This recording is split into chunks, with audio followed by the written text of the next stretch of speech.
She danced for kings and whispered through shadows, but in the end, it was silence that claimed her. Desire turned to dread, beauty bled at dawn. Margaretha Zelle, known as Mata Hari, rose from obscurity to become a famed exotic dancer and courtesan, captivating Europe's elite in the years before the Great War. But in 1917, France condemned her as a German spy.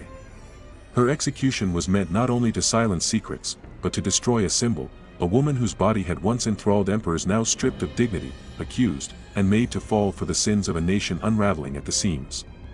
Her name was Margaretha Zelle, born in the grey drizzle of northern Holland in the year 1876, into a household that collapsed in silence and debt. Her father, once a hat seller with grand illusions, abandoned her with the same ease he left his unpaid creditors. Her mother died when Margaretha was a child, and her brothers scattered like dust in a draft. She was sent to live with relatives who pinched their mouths and closed the shutters early. At 15, she stood before a mirror in a schoolteacher's house and watched her reflection fracture, one part orphan, one part flesh, all unseen. She learned then that to be noticed, to be wanted, was the only way to be real. At 18, she married a Dutch officer twice her age, a man who struck her with the back of his hand and laughed when she bled. He dragged her to the Dutch East Indies, where heat clung to the skin like fever and the nights pulsed with insect screams. There, under a sky streaked with smoke from colonial fires, Margaretha watched the wives of officers slip into madness, and chose instead to create a woman no man could strike. From the jungles and the pain, she summoned Mata Hari, not Dutch, not fragile, not even real. A priestess, she told them. Sacred. Dangerous. Divine. She returned to Europe with a dead child, a burned passport, and a wardrobe of silk stitched with lies. Paris received her as one does a beautiful contagion, warily, but with open palms. Her dances were not dances but rituals, slow turns beneath saffron veils, hands drawing invisible circles in the air, hips moving like smoke around fire. She performed barefoot, claiming her feet had once touched temple stones too holy for shoes. She said her body was an offering, her nudity a sacrament, her gaze the echo of forgotten gods. In truth, there were no temples. Only opium dreams and men who paid for illusion. She became a mistress to those who signed treaties, mapped borders, ordered bombings from velvet chairs. Colonels with red-rimmed eyes, bankers whose wives never spoke above a whisper, diplomats who hid their desire behind cigars and Latin. She moved through their rooms like a ghost of conquest, never belonging, always beckoning. Her perfume lingered on uniforms sent to the front, on telegrams encoded in urgency, on the necks of men who would later deny they ever touched her skin.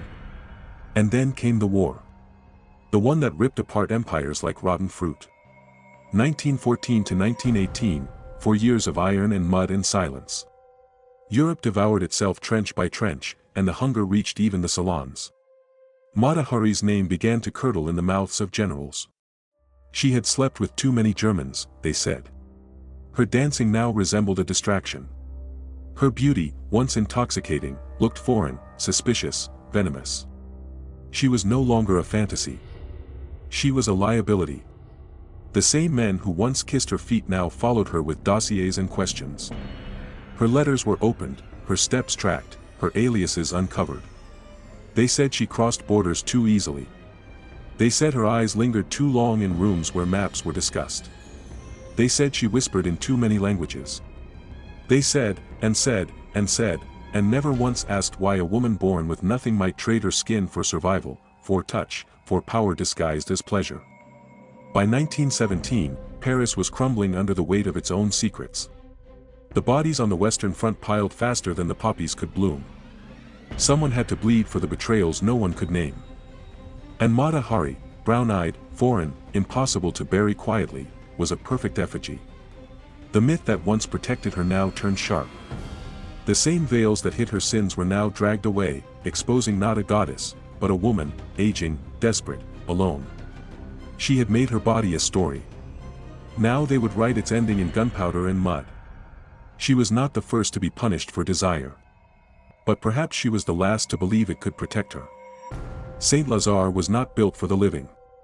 It swallowed them in silence and exhaled only the stink of decomposition, a scent that clung to the lungs like mold, thick and slow, the kind of rot that seeps into the scalp and remains long after the hair is gone. When they dragged Mata Hari through its iron doors in October of 1917, the rain had already soaked through the thin wool shift they issued her, clinging to the folds of her body like a second skin, accentuating what used to seduce but now merely sagged and shivered. Her silks were gone. Her perfumes confiscated. Her skin, once powdered and painted, now glistened with sweat and grime. The cell was 6 steps long, 5 across, but its walls pressed closer each night, made smaller not by architecture but by odor. The air hung heavy, a rancid cocktail of rust from the bars, old menstrual blood left to blacken in straw, rat droppings smeared beneath the cot, and the unmistakable, sour-sweet stench of curdled milk. Somewhere, unseen, something was decaying. The floor never dried. Water pooled beneath her bed, seeping into the soles of her feet, softening skin until it split in white ridges. Her toes bled. The nails darkened. At night, she scraped them with the tin spoon meant for broth. She did not cry out, only pressed her mouth into her elbow and bit down. The food arrived on a dented tray with no ceremony, gray bread hard as chalk, broth the color of gutter runoff, and, once, a slice of fruit so overripe it collapsed under her fingers into a puddle of sugar and mold. Her stomach, once sated with oysters, cheeses, wines, now twisted with a slow, nauseating rebellion. She vomited after meals, sometimes from hunger, sometimes from the memory of hunger. The chamber pot filled too quickly. No one emptied it unless she screamed. When she did, the guards would laugh and mimic her voice. Putin, they called her. Whore of the Reich. She had no mirror. Only a basin nailed crooked to the wall, its metal dulled with age and finger smears. At first, she spoke to her reflection, watching the lines on her face deepen with each passing day, the crow's feet no longer charming, the lips split in the corners from cold. Later, she stopped seeing herself. The basin no longer returned her gaze. It became a mouth, open and patient, and she whispered secrets to it. Names. Prayers. Once, she leaned so close her nose touched the rust. She thought she heard it answer. There was blood. Every morning, fresh streaks on the inside of her thighs, warm at first, then dried into black crust beneath her nails. The nuns gave her one linen cloth, stained already with another prisoner's grief. She begged for more. They crossed themselves and stepped back. Eventually, she stuffed her undergarments with straw from the cot. It itched until she bled again. Once, she tore strips from her shift. They punished her by removing her blanket for 3 days. Her skin turned purple beneath her knees. Her teeth chattered like dry bones in a reliquary. At night, the rats came.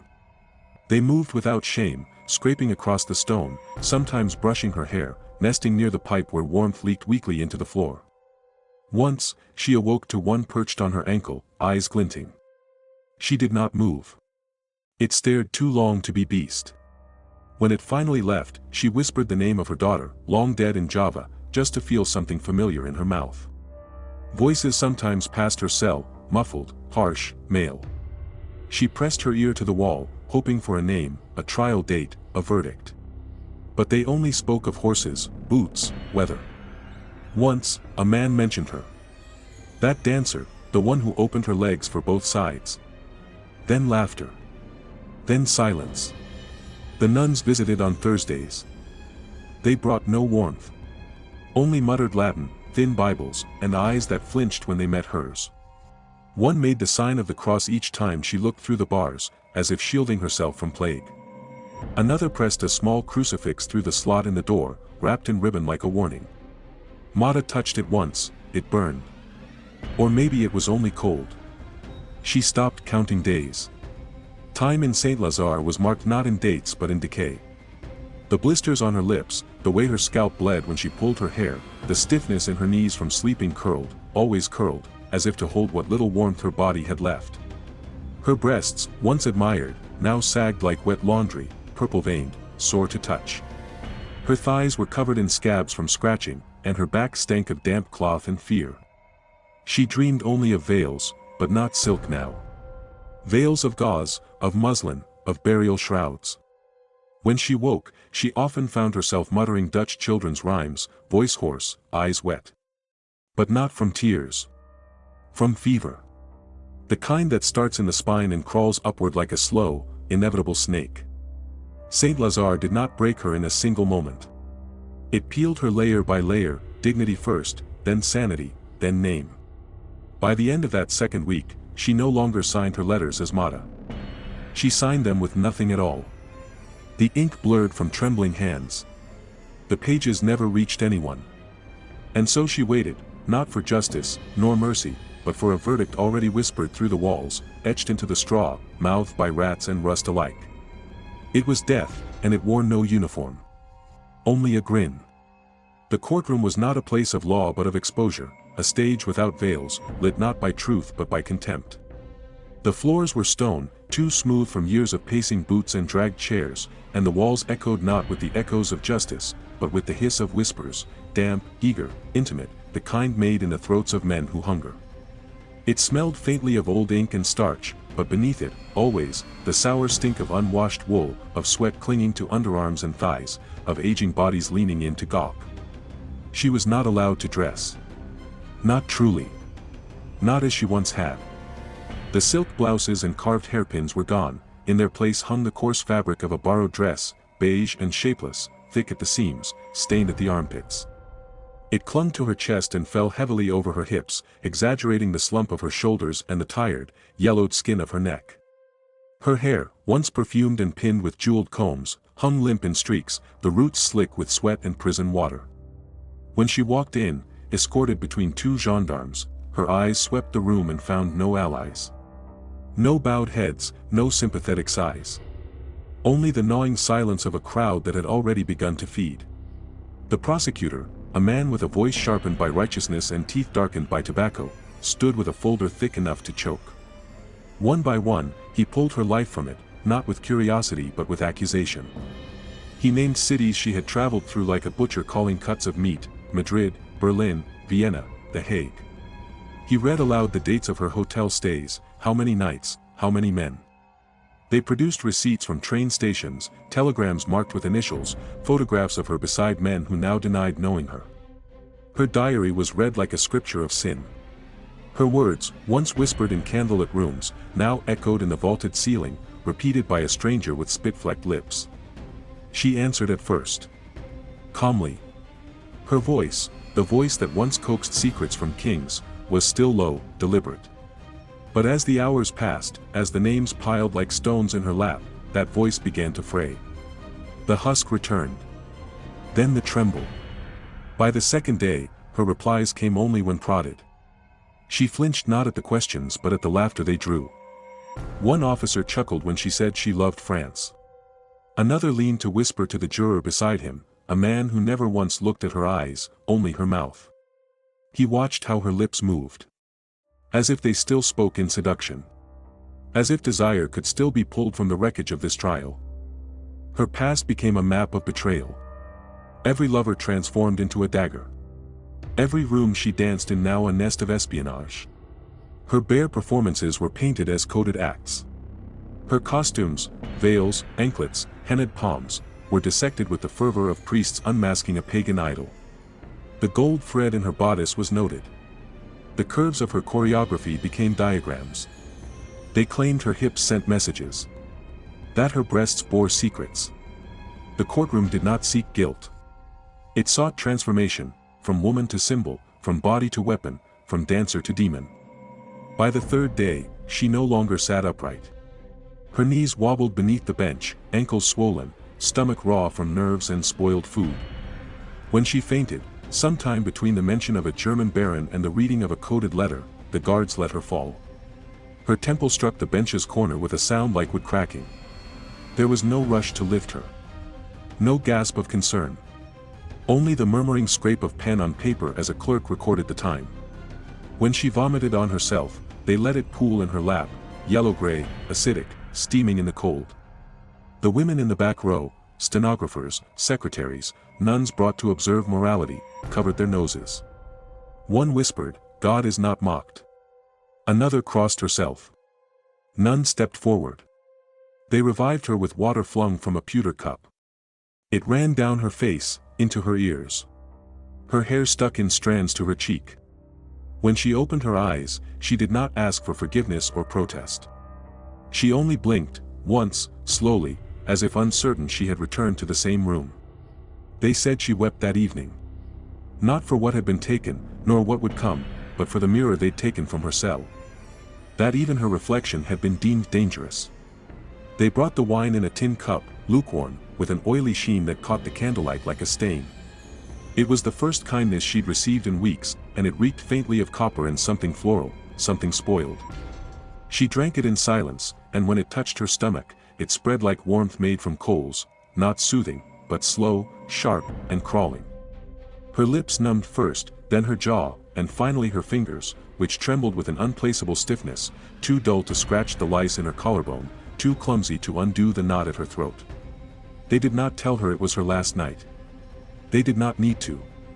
The blanket was the same one she had begged for weeks ago, rough wool, thin at the center, stiffened at one edge with dried fluids from a former prisoner's wound or worse.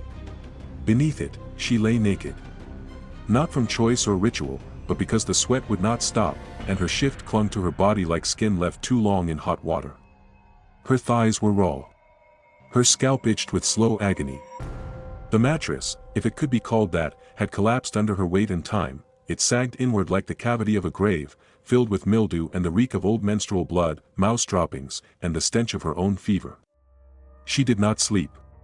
Sleep had become a story, distant and decorative, like the smell of vanilla on a man's cuff, like the promise of a telegram that never came. Instead, she stared at the wooden beam above her, tracking it in the dark as if it might split open and let judgment descend. The crucifix on the far wall hung crooked. Its Christ bled from the wrists but not the side, and she stared at that omission for nearly an hour, wondering if it was error or prophecy, if even his agony had been edited, made cleaner than her own. She heard footsteps, slow ones, heavy ones, echoing beyond the door. But they never arrived. When she closed her eyes, she saw candlelight flickering against wet uniforms, the gleam of buttons, lips parted for secrets and farewells. Her mouth formed names before her mind could recall them. Pavel. Albrecht. George. Each syllable a wound reopening.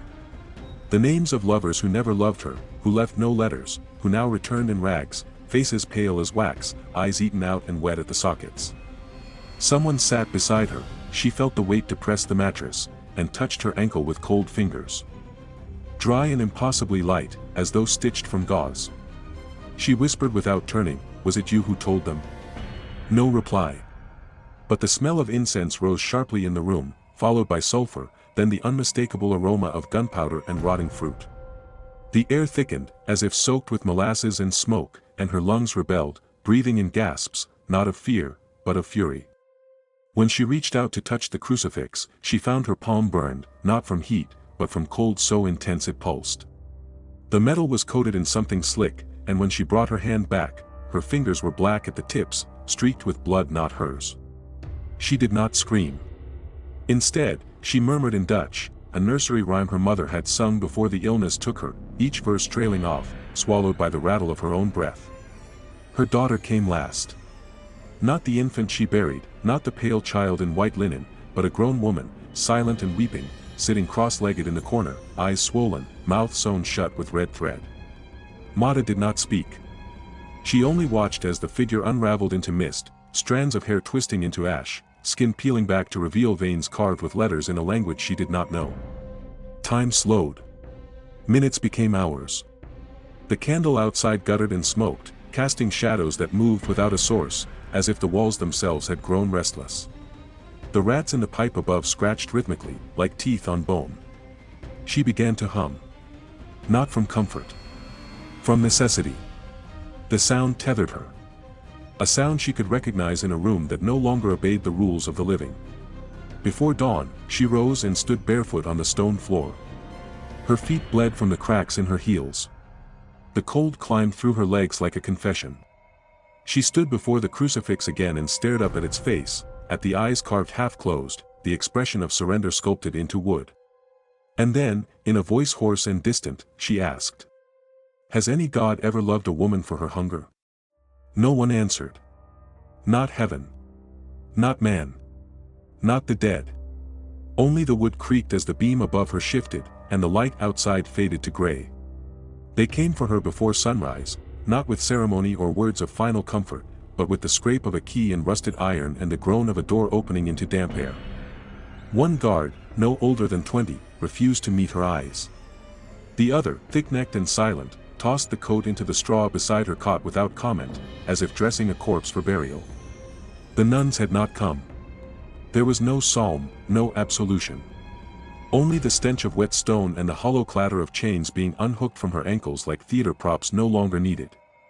She sat up slowly, bones clicking like worn hinges, and pulled the coat over her naked body. It smelled of sweat and dust, and the lining was torn at the armpit, revealing yellowed stuffing like the entrails of a gutted animal. Beneath it, she wore nothing but her skin, slick with dried sweat, sticky at the groin, marked with bruises that bloomed dark as wine beneath her ribs and knees. They handed her thin stockings, half-darned, with holes at the toes, and when she asked for shoes, they did not speak. The silence was its own answer. Her bare feet slapped against the corridor stones as they marched her forward, the skin splitting at the heel, the old frostbite reopening with each step. The chill crawled through the arches of her feet into her calves, where the muscles had begun to waste away from weeks of disuse. Her breath left her in short bursts, visible in the morning fog, like fragments of smoke from a fire long since gone cold. The floor was wet, slick with some invisible slime, urine, maybe, or mold, and with each step she felt the cold rise higher in her body, as though her blood itself recoiled from the direction they were headed. They led her through halls that had once echoed with applause. Now only boots echoed. Stone, flesh, stone, flesh. A rhythm not unlike drums. Her hair was pinned hastily, tufts escaping, a comb dragging across a scalp too tender to touch. She smelled of mildew, blood, and the sour tang of dried milk, not from her, but from the prisoner in the cell beside her who had screamed for hours the week prior, and then nothing. That silence had remained. Outside, the field awaited. It was not the clearing she had imagined, no clearing at all, only a patch of churned mud behind the barracks, where the grass had long since given up, replaced by trenches of standing water and boot prints that never disappeared. The air was heavy with damp. It clung to her lashes. Her borrowed coat dragged in the filth. Each step filled her toes with grit, and still, no one looked at her. 12 soldiers stood in formation, their breath steaming in the morning air, their rifles angled downward, not in discipline but unease. None met her gaze. One man crossed himself. Another muttered something about a witch in silk. A third retched into his glove. She asked for a blindfold. The officer blinked, stepped forward, reached into his coat. Then she changed her mind. "No," she said, voice cracked but firm. "I want them to see." No one responded. The priest was next, stepping out from the shadows cast by the courtyard wall, cassock flapping like wet paper in the wind. His hands trembled as he held up the crucifix. She walked past him. He whispered a final blessing, but she did not kneel. Instead, she murmured in Dutch, words old and round, words that no one translated, that no one understood. Her lips moved as if in prayer, but there was no reverence, only rhythm, a lullaby, perhaps, or a curse. The field had no platform, no raised stage. Only a wooden stake driven into the ground, its base crusted with old nails and remnants of rope. She was not tied. She stood freely, back straight, head high, like a dancer preparing for the final turn.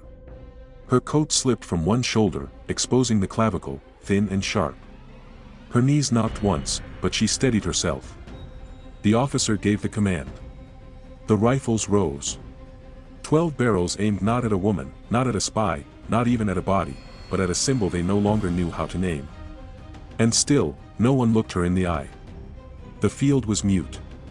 Not silent in the poetic sense, but deadened, as if the very soil, soaked in piss and morning frost, had absorbed every human sound and decided not to give it back. The soldiers stood in 2 uneven lines, rifles already hoisted, fingers trembling against cold metal triggers. They had been awake for hours, but no one spoke. Their breath fogged the air in short, sickly plumes that disappeared faster than their thoughts. One man's hands shook so violently he clenched his jaw to stop his teeth from clicking. Another wiped his palms down the front of his coat, leaving 2 dark trails that would remain there long after the shot. The officer, lean, pale, with the kind of expression worn by those who have told themselves this is justice, stepped forward, sword unsheathed only in symbol, not action. He cleared his throat and gave the command with a voice just above a whisper, but the rifles answered louder than any word spoken that day. 12 muzzles flared in near unison, not perfectly timed, not perfectly aimed. The recoil echoed back off the low stone walls of the barracks behind them, the sound snapping like wet linen in a storm. The smell of burnt powder clung to the fog and settled into their collars. When the smoke began to clear, she was still standing. For a second. Then her body twisted. Not in performance, not the way she had turned on stage, hips flowing, wrists extended, eyes catching light like glass. This was the twist of bone undone, of ligaments snapping in defiance, of gravity claiming what myth could no longer hold up. One bullet entered her left eye, not square, but angled, leaving the socket half intact and spraying pulp across her cheek. Another burst through her chest just above the sternum, cracking the breastbone, tearing through muscle now slack from malnourishment, exiting near the spine. A third lodged beneath her ribs and did not come out at all. She didn't fall so much as drop, first to one knee, then sideways, her arms flaring out instinctively, grabbing at air that wasn't there. Her coat, already loose from the cold, slipped from her shoulders and bunched around her hips. Her skirt lifted slightly as she collapsed, exposing the backs of her thighs, mottled blue and gray from weeks of cold stone and fever sweats. One foot twitched. Then the other. Then nothing. There was no gasp from the soldiers, no sigh of finality. Only the scrape of boots shifting in place as they waited for someone to confirm what they all hoped, that it was over. But protocol was not kind. The sergeant stepped forward, pistol drawn, walking slowly across the field like a man wading through water thicker than it should be. The earth sucked at his soles. His breath was audible. When he reached her, he did not hesitate. He aimed at the side of her head, just above the temple, and fired. The sound was sharper than the volley had been, more personal, more obscene. Her head jerked violently to the right, jaw slackening, one eye half open and bleeding at the corner like an overripe plum. Her mouth hung open at an unnatural angle. Her tongue had bitten itself in the collapse, now swollen and stained with blood, it protruded slightly, ridged with teeth marks. One of her hands was curled beneath her ribcage, fingers digging into the coat as though she had tried to gather it around her at the last second. The other stretched outward, palm up, fingers relaxed, almost elegant. No one stepped forward to close her eyes. No one knelt.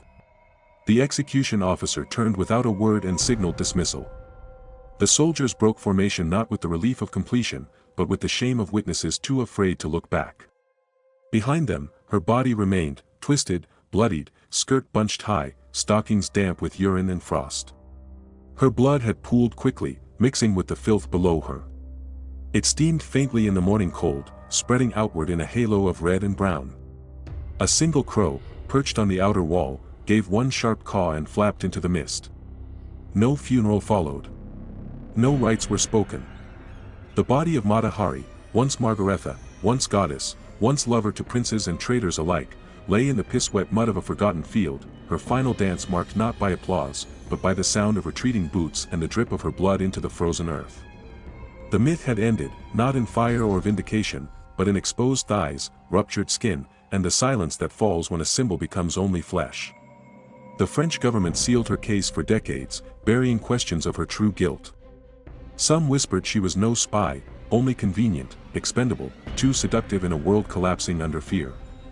To the soldiers, she was a scapegoat in lipstick.